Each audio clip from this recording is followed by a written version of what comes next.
Bikini पहनकर war zone में जाना और हाई हील्स में दुनिया बचाना, इसमें लॉजिक कहाँ है? कभी सोचा है कि जब बैटमैन और डेयरडेविल जैसे मेल सुपर हीरोज सर से पांव तक बुलेट प्रूफ आर्मर में कवर्ड रहते हैं, तो वहीं फीमेल सुपर हीरोज अक्सर ऐसे कपड़ों में क्यों दिखती हैं जो बैटलफील्ड से ज्यादा फैशन शो के लिए बने लगते हैं? एक तरफ थोर अपने आर्मर में है और दूसरी तरफ वंडर वुमन एक प्ले सूट में लड़ रही है, बट क्यों? इस क्यों का जवाब सिर्फ एक डिजाइन चॉइस नहीं है, इसके पीछे डिकेड्स की हिस्ट्री, सोशल साइकोलॉजी और एक खास माइंडसेट छिपा है। तो चलो 90s 40s से आज तक का वो सफर देखते हैं जब कॉमिक्स सिर्फ लड़कों के लिए बनती थी और हीरोइंस को सेक्सी दिखाना एक तरह से बिजनेस था। कहानी शुरू होती है कॉमिक के गोल्डन एज से, यानी 1940s से। उस वक्त कॉमिक्स का प्राइमरी मार्केट यंग बॉयज और मैन थे। फीमेल कैरेक्टर्स को पावरफुल तो दिखाया गया, लेकिन उन्हें ऑडियंस को अट्रैक्ट करने के लिए एक ऑब्जेक्ट की तरह भी पेश किया गया। इसका सबसे बड़ा एग्जाम्पल है वंडर वुमन, जो 1941 में आई। उनके क्रिएटर विलियम मोल्टन मार्स्टन एक फेमिनिस्ट थे और उनका प्लान वंडर वुमन को एक फेमिनिस्ट आइकन बनाने का था,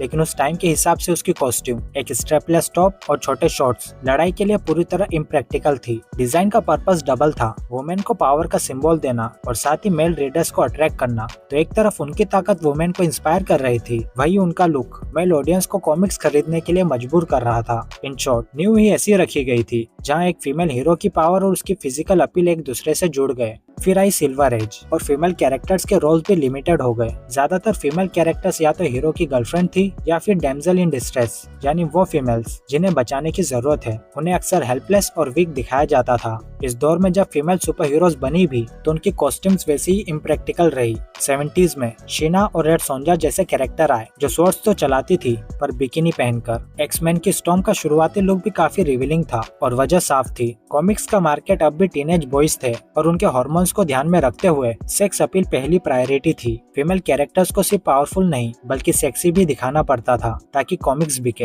यहीं से पावर और सेक्सुअलिटी का कॉन्ट्राडिक्शन और भी डीप होता गया। 80s और 90s को कॉमिक्स का डार्क एज कहा जाता है और ये वो दौर था जब फीमेल कैरेक्टर्स का हाइपर सेक्सुअलाइजेशन पीक पर था। फीमेल कैरेक्टर्स के बॉडीज को अनरियलिस्टिक तरीकों से डिजाइन किया जाने लगा। Impossibly thin waist, huge breast और लॉन्ग लेग्स। जहाँ मेल कैरेक्टर्स को ज्यादा मस्कुलर बनाया गया, वहीं फीमेल कैरेक्टर्स को ज्यादा सेक्सुअलाइज किया गया। ज्यादातर मेल आर्टिस्ट पर यह एलिगेशन लगाया गया कि वो असली औरतों को देखने के बजाय अपनी फैंटेसीज को पन्नों पर उतार रहे थे। इस दौर में ब्रोकन बैक पोज मशहूर हुआ, एक ऐसी इम्पॉसिबल पोस्चर जिसमें एक फीमेल कैरेक्टर का बैक साइड कैमरा की तरफ होता, लेकिन उसका टोर्सो इस तरह से ट्विस्ट किया जाता कि उसके ब्रेस्ट भी साफ दिखे। ये एक ऐसा पोज है जिसे करने में असल में किसी की भी हड्डी टूट जाए। एमा फ्रॉस्ट, जो लगभग हमेशा लॉन्जरी में दिखती थी, और इलेक्ट्रा, जो एक लाल रंग के रिबन जैसे कपड़ों में जो एक डेडली असैसिन का रोल प्ले करती थी, इस दौर के एग्जाम्पल्स हैं। ये डिजाइन इतने अजीब थे कि उनका मजाक भी उड़ाया गया। एक कॉमिक में इलेक्ट्रा के कपड़ों को प्लेबॉय बनी वाइब वाला कहा गया, जो उसके किलर इमेज से बिल्कुल भी मैच नहीं करता था। ये कैरेक्टर्स पावरफुल वॉरियर कम और पिनअप मॉडल ज्यादा लगती थी।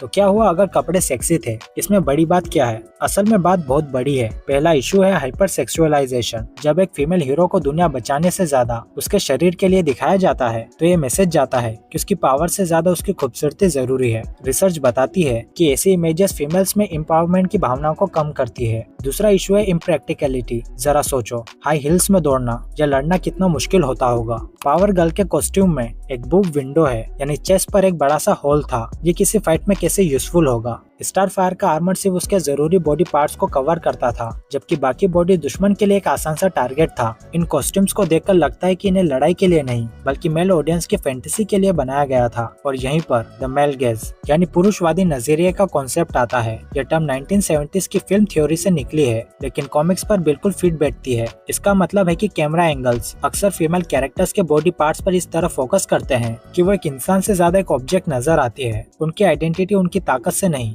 बल्कि उनके शरीर से होती है। जब हम मेल और फीमेल सुपर हीरोज के कॉस्ट्यूम्स को कंपेयर करते हैं तो ये डबल स्टैंडर्ड और भी साफ हो जाता है। बैटमैन, सुपरमैन या कैप्टन अमेरिका जैसे हीरोज मोटे आर्मर सूट्स में कवर्ड होते हैं। उनके कॉस्ट्यूम्स पावर फैंटेसी को पूरा करते हैं। लड़के उन्हें देखकर उनके जैसा पावरफुल बनना चाहते हैं। वहीं फीमेल हीरोइंस के कॉस्ट्यूम सेक्सुअल फैंटेसी को पूरा करते हैं। उन्हें ऐसा डिजाइन किया जाता है कि मेल रीडर्स उनकी तरफ अट्रैक्ट हो। एक मीम है कि अगर मेल हीरोज को फीमेल जैसे कपड़े पहनाए जाते तो कैसा लगता। बैटमैन थॉन्ग में और सुपरमैन बूब विंडो के साथ ये इमेजिनेशन ही मजाकिया लगती है और दिखाती है कि ये कितना बेतुका है। जैसा कि राइटर टीम हैंडले कहते हैं, मसल्स पावर का प्रतीक है जबकि कर्व्स इच्छा का, और ये दोनों अलग अलग चीजें हैं। तो क्या सब ऐसा ही चल रहा है? नोप, अब चीजें बदल रही हैं। ऑडियंस और नए क्रिएटर्स के प्रेशर में फीमेल सुपर हीरोज के डिजाइन में एक बड़ा चेंज आया है। अब फोकस सेक्सी से ज्यादा स्ट्रॉन्ग पर शिफ्ट हो रहा है। इसका मतलब ये नहीं है कि कॉमिक्स पूरी तरह बदल गई हैं, लेकिन बड़े पर्दे पर चेंज साफ दिखता है। 2017 की वंडर वुमन फिल्म में उन्होंने पुराने स्विम सूट स्टाइल की जगह एक ग्रीक वॉरियर जैसा आर्मर पहना, जो प्रैक्टिकल और पावरफुल दोनों लगा।